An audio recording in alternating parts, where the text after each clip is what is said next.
Welcome to Track 2, everyone. Thank you for joining us in GRIMMCon 2.0. With us this morning for the Track 2 opening keynote is good friend Josh Corman. He is an amazing person.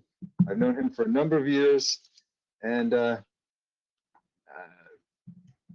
about a man who understands collaboration and openness and pushing, making the world a better place. I'm going to let him take it from here. He can definitely introduce himself, but thank you all once again, and I'm going to step back. Thanks for having me. Thanks, Matt. So I'm Josh Corman. I'm the founder of IamTheCavalry.org. I tried to check the calendar. I think we're mere days away from our 7th birthday. We launched on August 1st out at Hacker Summer Camp. Hopefully most of you are familiar with that mission, but on the next slide. So I'm the Cavalry. We just did a slight rebrand and new website makeover, but the message and the mission have been the same, which is we want to focus on where bits and bytes meet flesh and blood.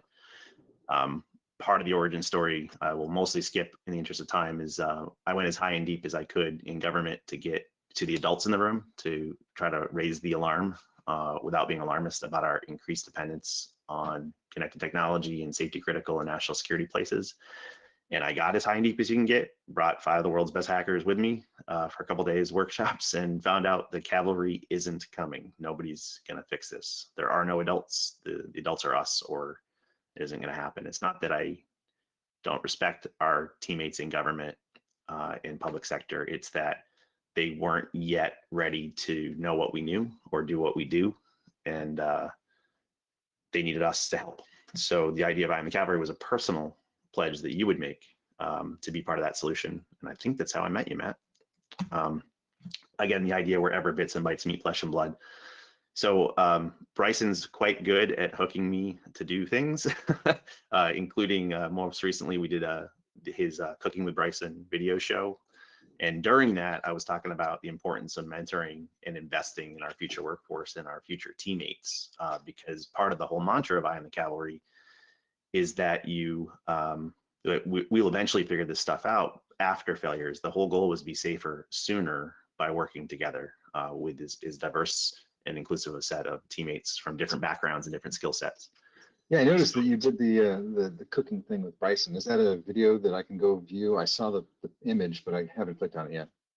Yeah, it's posted on his channel. I don't have the link at the moment, but so he asked me to kind of say, hey, why don't you turn some of this into advice you wish you got about your first talk? Because I'm very supportive of what Grim's doing here with GRIMMCon, the new speaker track, because we need new blood. We desperately need new blood. And some of the coolest collaborators and the biggest breakthroughs and insights we've had, changing FDA policy or introducing a new way to think about cybersecurity hygiene or decriminalizing research, have often come from less obvious sources. And I want to get people past their imposter syndrome, empower and enable them to be more effective at contributing with whatever skills they can. So the general flow I'm going to try to do here quickly is give some not so common sense thoughts. Then the original idea for this was to maybe help people prepare for CFPs. There's a lot of things I wish I knew, but I thought CFPs was a little narrow. So I'm going to expand that a little bit.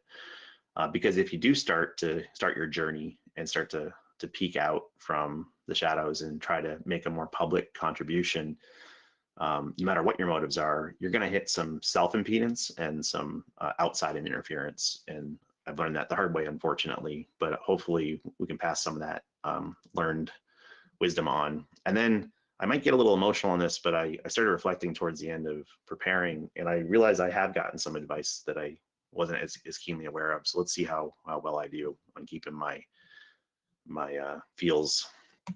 So let's talk first about uncommon sense. I think some of you guys know this, but I'm what you get when you put a philosopher in the hacker community for a couple decades. I think I've been in software for 25 years and cybersecurity for 20 officially. But this is from the Temple of Apollo at Delphi. It's a piece of wisdom. I think the way that it was pronounced to me was Note Seaton, and what it means is first. It's the first of 3, but what it means is know thyself. And This is not actually from Apollo. This is a relief done in Greece, which for some reason, the one in Greece accompanied by this image. And I never quite got a consensus answer on this, but it made me wonder if, on your deathbed, will you actually look back and say, I knew who I was. I knew what I wanted to do. But, it's really one of the most important pieces of wisdom from the Oracle of Delphi and the notion of our initial philosophers. And I think that's a really, really important thing and one of the best pieces of advice is don't play someone else's game. Don't take someone else's career path. I think you just heard from Snubs that we really want to carve our own path and be us. And I fiercely believe that. I for a long time in my career, maybe too long, I kept trying to, subordinate myself to how one is supposed to come up, how one is supposed to contribute, who has permission to do things. Boy, was that a mistake. And I hope you'll see that comes through in a lot of places. But I again, that philosopher me often asks why. And one of the ways I work with public policymakers, because they often say, Josh, why do hackers hack? What's wrong with you? Why would you endanger the public by finding a flaw in a medical device? And I'm like, oh, no. I said, first of all, hacking is not criminal, right? Because they start off by thinking the word hacking is always bad. I said, it's like magic. There's good wizards like Gandalf and Harry Potter and Hermione, and there's bad wizards that we need to vanquish. And thank goodness we have the good ones to help, the helpful hackers. But even within that, I often use what I call our 5 Ps of white hat motivations. And then there are protectors that want to make the world a safer place. There's puzzlers that want to do it for challenging curiosity, take something apart, put it back together. There's prestige, which we're probably too familiar with, who want to do it for fame and glory. I want to be the first, I want to be the best, I want to be associated with a topic, get on CNN. There's profit or personal gain, and there's protest or patriotism. So of the protect, puzzle, prestige, profit, protest, most of us major in one and minor in another. And it's okay if you have a different motivation than the people you see speaking on stage. For me, I'm a protector first. I want to do things that make people safer, more bits and bytes, meat, flesh and blood. And I really like hard problems. So I default second to puzzler. But take a second and ask yourself, which ones got you into cybersecurity? Which ones keep you into cybersecurity? What is your motivation? Because you need a North Star. You need a compass to help you in your journey to pick which things you're going to do, how you're going to do them, and who you're going to do them with. So one of the lines, it's getting wordier as I go on, but Bo Woods and I spent a couple of years in a public policy think tank, a nonprofit, to try to drive cyber safety into the international policy community. And day one, when we launched Time the Cavalry, we said our dependence on connected technology is growing faster than our ability to secure it. But it's really evolved because what I've realized is it's really about the ratio of how dependent you are on undependable IT, and that the actions of any single accident or adversary can have a really big public safety impact. Just think of NotPetya doing $1 billion of damage to Merck alone. Think of the WannaCry accidental ransomware taking out or affecting 40% of the UK's hospital care. Think about something like WannaCry hitting right now, or maybe in New York during the next hotspot of the COVID outbreak. This stuff can get really, really serious. So it's not that things are hackable or they're not hackable. It's that our dependence should be proportional to how dependable they are, and we're well out of whack. So this is really my North Star, and I know exactly why I do what I do, and why I bring a sense of urgency to it. And whatever your North Star is, it's really important to know that. I was also thinking about advice that I've taken from different people in mentoring. I've menteed myself to several folks, but one of the most profound sources of first principles is Dan Gear. And what he'll tell you is that he has these first 3 lines over his desk, wherever he's working. Work like hell, share all you know, abide by your handshake. He likes to add the 4th one of have fun, and I agree. But it was really reflecting on how nasty sometimes this industry can get. Like, they sure don't make them like they used to. The share all you know really stands out, and I really hope we can take some of our pathos and some of our values on how we're going to approach our North Star from folks like Dan and others. One of the things that I kind of took too long to figure out is everyone's trying to achieve best practices. And I figured out very early in my career, best practices aren't. They're very much a trailing indicator. This is an evolving space, as most of you know, maybe not to the same degree You have to have a pretty big failure first. But by the time something's a best practice, it's pretty much gone through the bell curve of adoption and commoditization. And when sentient adaptive adversaries and constant turbulent change in IT and constant changes in the business, for something to be a best practice, you should almost conflate it with a laggard activity. We always want to be looking, if it's good practices, we want better and best, and we should always be striving for that. Similarly, good enough, right? Everyone's targeting, well, I'm not going to stop everything. I just need to be good enough. But most of the time when I hear someone say good enough, I know they're wrong. And it's just this constant focus on being ahead of the threat, ahead of the risk, anticipating and preparing for resilience and recovery. One of the other things I loved hearing, and I don't know the origin, but the whole adage of you have 2 eyes, 2 ears, and 1 mouth. Perhaps it's a suggestion that we should look and listen twice as much as we speak. And that isn't to tell people to be silent. In fact, I'm about to tell you to use your voice earlier than you might otherwise. But we have a lot of hot takes and a lot of people popping off before really stopping to do the analysis. And that pivots into one of those things that it took me too long to realize fully. I think I always realized most of these things, but the whole idea of measure twice, cut once, the whole notion you hear from maybe Facebook or somebody like go fast and break things. Like imagine if the people who built our skyscrapers, our bridges, our airplanes, imagine if they said, rivet fast and break things. Like the world is increasingly depending on software and connectivity for public safety, human life, and digital infrastructure. And we need a better form of software and a better pathos and a better value set. And that's probably why I wrote the Rugged Software Manifesto. It would kind of be a Hippocratic oath for software engineers to know the awesome responsibility that comes with this.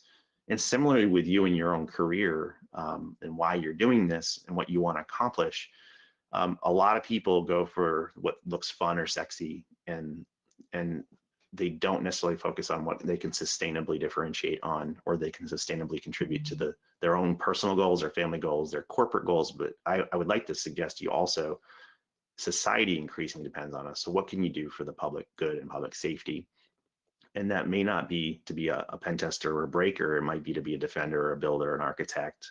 It might be soft skills in addition to hard skills. But you really want to be thoughtful and deliberate about what do I do now and what do I do later? And do I have a pathway to get there and the right mentors and relationships and teammates to help me stay on path?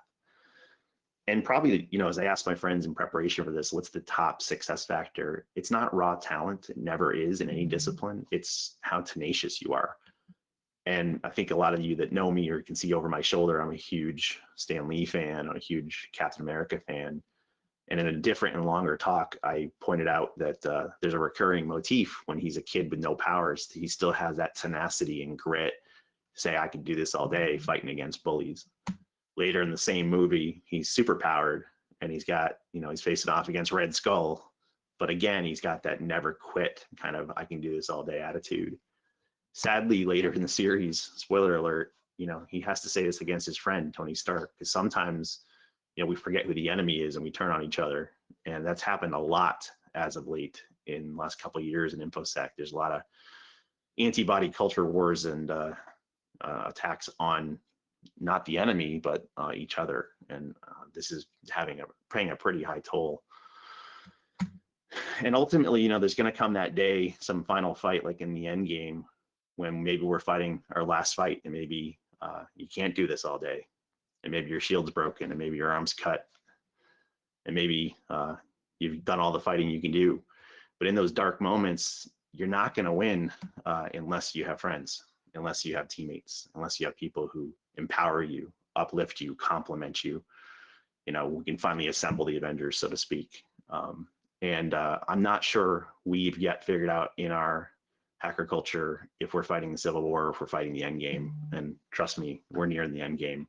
Things are getting pretty bad out there. And if you think hospital outages aren't a big deal during normal times, wait till you see them during the next hotspot or the next wave of COVID. So got a little heavy there, but I want to keep on track. So part of what we first advertised, I think during that cooking show with Bryson, I mentioned that a young speaker or a new speaker was asking for help on their submission for the biohacking village. And I love doing this. This is one of my favorite things to do, is to kind of Socratically talk through, how I might look at this if I was on the review committee. So specific to that one, I wasn't. But I am on the RSA program committee, have been for years, and several other conferences like Source and others.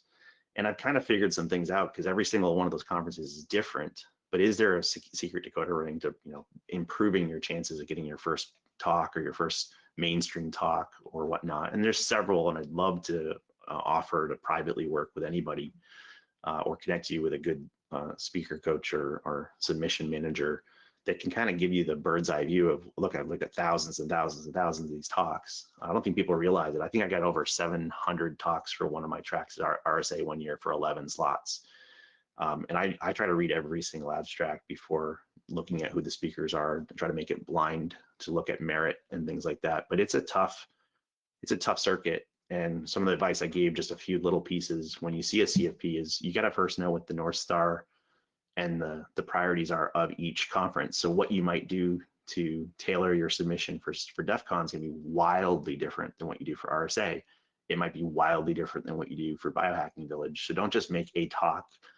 Make a talk that meets the goals and the mission of the folks that you're submitting for. And then I'll often give advice that you can weave into. You can also use mirroring and whatnot to use the nouns and verbs and topics that they like, not disingenuously, but if you have some variation in what you want to talk about, the better you map to the things they care about, especially in a signal to noise kind of a situation. You'll stand out if you're more aligned with their values and their lexicon.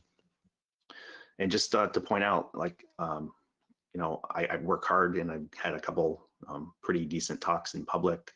I've keynoted for RSA in the US and Europe. I've spoken on the main stage at DEF CON.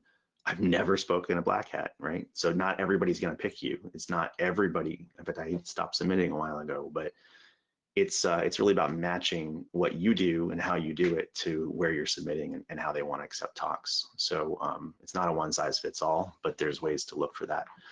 But no matter who you're submitting for, I'm a big fan of not the golden rule, but the golden circle. Simon Sinek, I really wish I saw this earlier in my career. It resonated so deeply.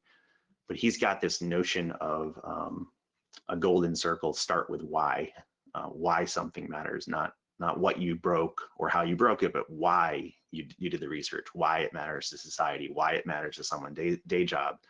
And way too often we focus on what we did, not why we did it. So I'm a huge fan of that talk.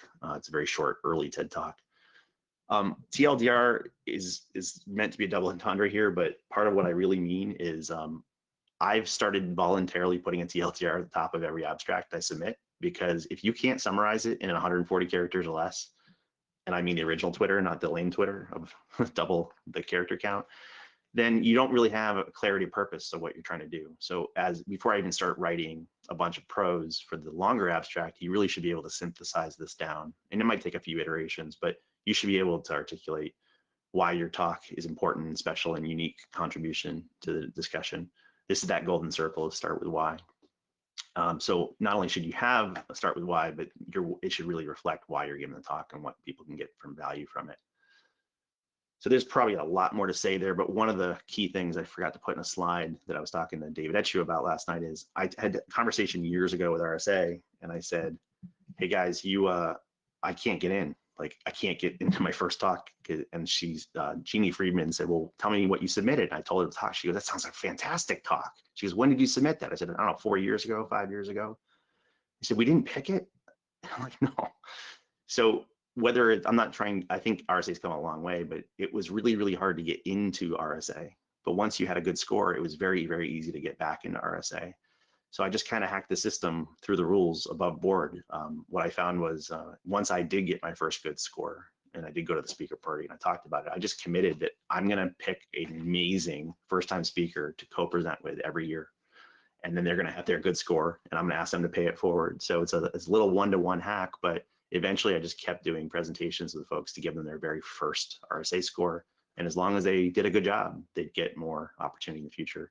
You can love that process or hate that process, but that was one of the hacks. And it's also just showed me that I get to be a better presenter when I get to complement different styles, whether it's an Alex Hutton, a David Etchu, Jake.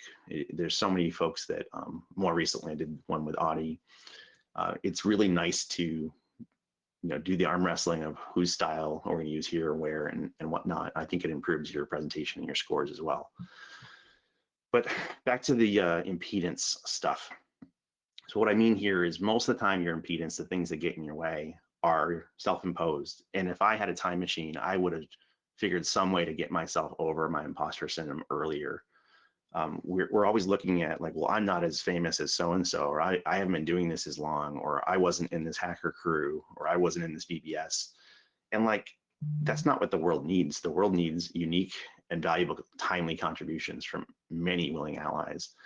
And often with imposter syndrome, you're sandbagging yourself. You're looking at what you know compared to what you think everybody else knows. And I don't even know who originally made this graphic, but this is where we found it.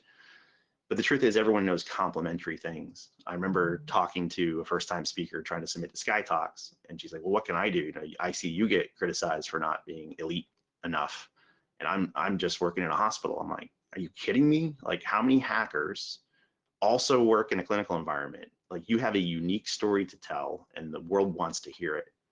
And not only did that person speak at Sky Talks and crush it, they've now been back again and now spoken on record in a couple conferences. So I really think it's important that you have some gift to give, you have some experience, and proportional to that, you owe a debt to yourself and to the rest of us to contribute, to add that to the mix. And I never really, I wanted to pick this line apart, but I always thought this was a good pivot from self-deprecation to humility. Isn't thinking less about yourself. It's about thinking about yourself less. And if you really dwell on that for a second, you're not arrogant to offer what you have, especially if you're offering it for the greater good. So find some way to wrestle your demons on imposter syndrome. Now, I'm going to give you a warning, though. The impedance that's self-induced is one thing, but there's also outside problems. And a couple of years ago, out of necessity, after I watched some people being some gatekeeping and some people harassed for trying to do good work, I gave a keynote. I called Jack and Banshee at B-Sides Las Vegas, and I said, before I chicken out, I want to do an apology, tongue in cheek, but I want to kind of confront our sins, the parts of our culture that keep us from being our best, because we have some really great people and some really good things in this culture. And I'm not going to recount the whole talk, but if any of this resonates with you, we have some fairly toxic and unobvious elements that keep us, that in combination with our self-imposed imposter syndrome can really hurt us. And yes, that is me, early computer. So one of the concepts that I covered in that talk is the notion of tall poppy syndrome. So sometimes if you stick your head above the parapet, you get hit. And it's just, it's very pronounced in our hacker culture that anyone that tries to contribute something may provoke an antibody response. And that gatekeeping is wildly unhelpful, right? We do want Gandalf to keep the Balrog at bay, but we don't want to do it to our friends and our future workforce and our future innovators. And one of the, most resonant moments of that, as I referred to something I called the Highlander fallacy, this ridiculous idea that someone in our space owns a topic, that there can be only one, that it's theirs. The world needs hundreds of certain types of roles, not one, not five. We need thousands in some cases. And this self-imposed gatekeeping keeps us small and undermines our contribution to the world at a time when they increasingly need it. So I've also done a lot with burnout and stress. And 2 years at RSA, I gave a keynote with the woman who invented the stress and burnout cycle. And then this year at RSA, Cheryl from the Diana Initiative, and I tried to build on it. So that what I noticed initially, and this will build out quickly, this ties to our toxic culture challenges, is burnout's a trailing indicator. And a lot of you may have experienced it. If you're in the new speaker track, hopefully you have not burned out yet. Hopefully you still have some useful enthusiasm. But the three top measurements that contribute to burnout as a trailing indicator are cynicism, exhaustion, and low self-efficacy. So we started asking, okay, what drives those? Well, the top thing driving exhaustion is we don't have enough people. A couple of years ago, we had 1 million unfilled jobs. Now we have 4 million unfilled jobs as of a year ago. I don't even know the total count, but the work isn't stopping. We just don't have enough people to do it. Well, why is that? it's a quantity thing, sure. Some people claim it's a quality issue, like the new people aren't good, but new people aren't going to have 5 years experience on year one. It's just simple math, right? So then I say, okay, well, what's driving that? Well, one of the issues are diversity challenges. And I don't mean this to be tongue in cheek. We have tapped out the monoculture demographic, right? We have a lot of white guys. We have a lot of CS majors or people that came up a certain way. We don't have to have that problem. In fact, then I say, okay, is it a pipeline problem? Are we not attracting people into this from different educational backgrounds, different countries, different underrepresented minorities, different schools of thought? And what I realized is, no, it's actually more pronounced that we have a churn problem. We're driving people away. This might be the misogyny that we saw around some of the conferences a few years ago, and pervasively, it might be the gatekeeping. And what I realized is, the arrows are a little messed up here, Google, but if you really go left to right, our toxic culture, our gatekeeping, our hostile rock stars, our misogynistic tendencies, whatever they may be, they perpetuate our diversity challenges, which perpetuate our workforce shortages, which perpetuates our exhaustion and causes cynicism. But the worst part is there's a vicious feedback loop. And Cheryl and I kind of ran a conversation about how could we take that feedback loop, which is not unique to us, by the way. Dr. Christina Maslach said that she sees a very similar behavior in nursing. Burned out nurses turn on each other, which fuels the toxicity, and rinse and repeat. And I think given the time frame, I'm going to go a little faster. But at ThoughtCon, I gave a keynote about a year ago and said, okay, who can name one, rock star, world class on topic X? And I waited, and everyone shouts out the obvious rock star. And I said, okay, who can name 10? I'll wait. And they maybe mentioned one more person, maybe two. And then I put this up. I said, who can name 10,000? Because on some topics, there are 10,000 medical device makers in the world, and that have to get FDA approval. And as of pretty much now, all of them need to submit a threat model. And while we have good books and we have good threat modeling experts, so you can probably think of a few, have we really developed a field of practice where we have enough talent to go around to help all 10,000 submit their threat model this year? Do we have enough experts on any topic, car hacking, vulnerability disclosure, bio-device hacking? We have to change the mindset that goes from this is my topic to how can I develop a field of practice? And even if they don't want to do it, that's okay. We at least have to have room in investments to get to 10,000 or more for some of these topics. So how can we invert this? Well, what we found in the cavalry by accident, mostly because I was shattered after the death of my mother, and I was trying to lick my wounds and think differently. And I realized authentic human connections were not bad things. They were actually really good things. What I found is if you invert that toxicity, the empathy drew and attracted a more diverse set of teammates. And I mean diversity in all definitions: people outside of InfoSec, people in government, young people, older people, people that don't have anything to do with cybersecurity. And what that did is we started having more help, and many hands make for light work. And it wasn't just more help, it was complementary skills that we would not have gotten from our usual precincts. And what did that do? Well, we started kicking some serious tail. We started putting wins on the board. And there's nothing more intoxicating than actually achieving something, like getting the first recall for a medical device in history before anyone's hurt. That was only made possible by several types of contributors, many of whom would never have gone to DEF CON prior. And that success is intoxicating. It might become the encouragement to try more and more of that. And it's not Pollyannish. This is more of a retrospective on why our approach to be safer sooner together has kind of worked. And can we maybe replicate that? Instead of looking at diversity as and inclusion as an obligation, look at it as an opportunity to really change the pH balance of how we approach the challenges that we try to solve. And part of that toxic culture is even increasing lately. We're getting more polarized than ever, and we're trying to attack each other for the smallest social media conversations. And it was reminding me of this quote from a documentary filmmaker that tyranny is the deliberate removal of nuance. And nuance is so important. And if you ever find that we're skipping over that, that's not the path to empathy, that's the path to anger. I'm going to pivot to some of the advice I have gotten and try to accelerate and get a little bit of a late start. I'm gonna try not to get too emotional. So I'll start with a funny one. It got really hard after the first year of I in the Cavalry. We were doing some really, really good things, and Space Rogue took me aside because I had some very, very motivated haters. You know, I'd done my time, I'd put in my work, I had proof that I was doing was good. I didn't think I'd meet such resistance to try to voluntarily help do public safety things, but boy, did I have some haters from some very popular people, some of whom still hate me. But Space Rogue made me download the Taylor Swift song to shake it off. And, you know, so that is some excellent advice that I forgot I had gotten. I wish I had gotten it earlier, but I really gave too much real estate in my heart for people that weren't kind or fair. But one of my best friends who died just before, right after my mom, but just before we launched the Cavalry, died suddenly, well before his time. He used to have this thing I didn't notice till years later. He would ask these 3 questions casually to anyone he met. What's your sad story?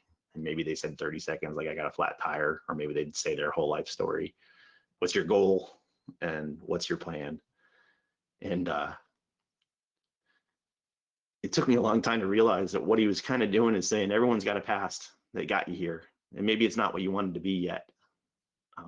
That's okay. So let's hear it, you know, get it off your chest. But then everyone has somewhere they want to go, something they want to do, some contribution they want to make, you know, how you want to be known or talked about at your funeral.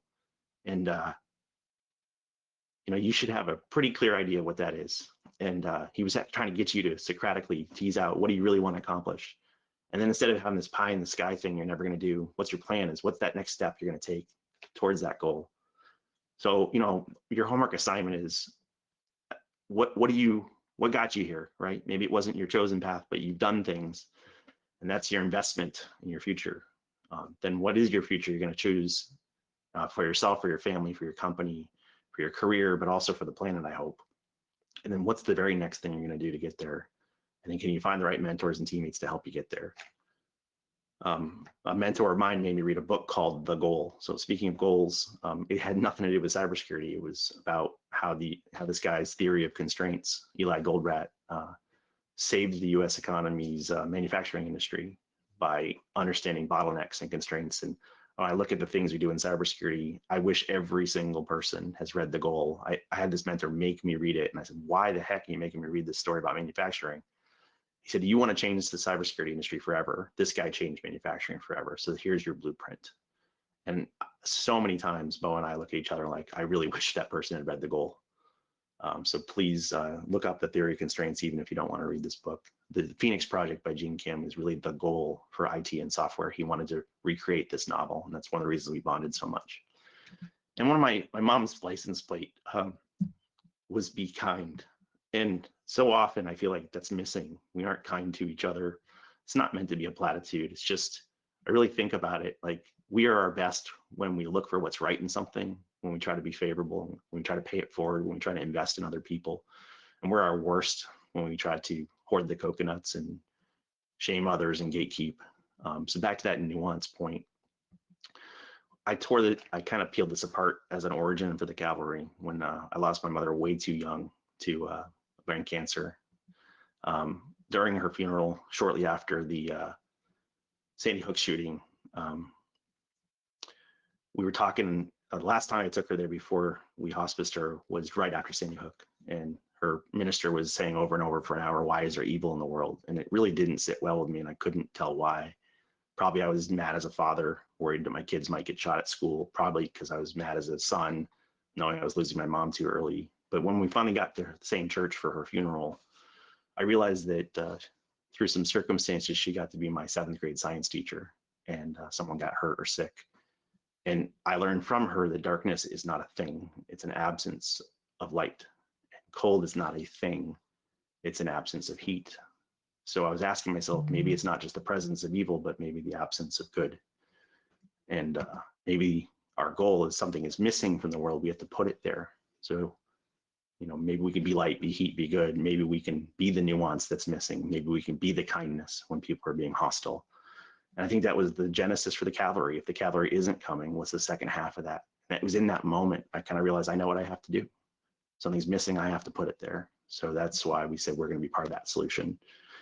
Now, you have your whole career ahead of you. I hope that you emulate the positive, constructive behaviors, and I hope you seek out people that will be kind and nurturing to your choices in your career. I'm really happy to see any conference that tries to make an effort to develop new blood. We desperately need it. And remember that I'm the Cavalry is not a description of Josh or Bo or Jen Ellis. It's a description of you, your commitment, right? What will you do to make the world a better place? So with that, I will end. Thank you.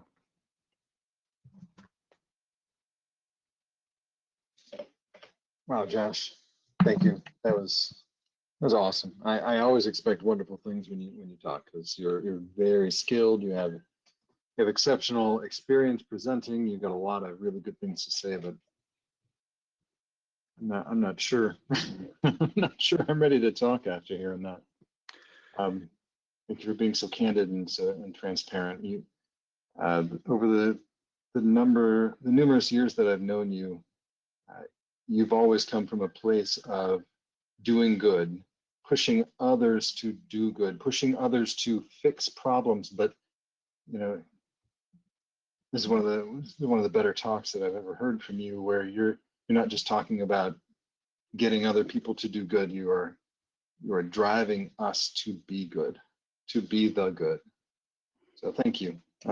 I love that in your video early on, you had Captain America as he's really struggling, and we're in an Endgame, and then Mjolnir comes into his grasp, and he's like, "Wow, perhaps things are a little different than they have been in the past." And your video at that moment reminded me, things are always changing. Things are always different. Tomorrow will be different than today, and we get to choose what we do. But wow, you've given me a lot to think about. I could probably go on for 15 more minutes. Thank you for the humility from Rick Warren and the Highlander. Wow. One thing that came to mind though is, if we're gatekeeping, that if we need other people to be so elite in order to come to the stage, one of the things that having skill in too many areas does, and I've seen this in many people around me, it drives us to not have enough bandwidth, to not have enough buffer where we can make space for other people, where we can encourage other people, where we're focused so much on the things that are taxing us that we are not aware of how we're impacting or not impacting others around us. Well, every day we're needed a little bit more, if not a lot more, than the day prior, and maybe things that we thought were somebody else's problem before increasingly revealing themselves to us. So let's make sure we're as good to each other as we can be. I can't announce it today, but I'm pretty close to announcing a new role, and I'm probably gonna need a lot of help from each of you to do your part. And I think we can overcome these things. There's an incredibly talented and passionate and curious DNA in our culture as well. So we need to manage our lesser demons and encourage our better angels. And I'm very encouraged by any of you that are making your contributions. I hope you can more quickly shed that imposter syndrome and give your gifts to the world sooner. So thank you for the time. I will see some of you folks later at the social hour. Great. Thank you so much for your time, Josh.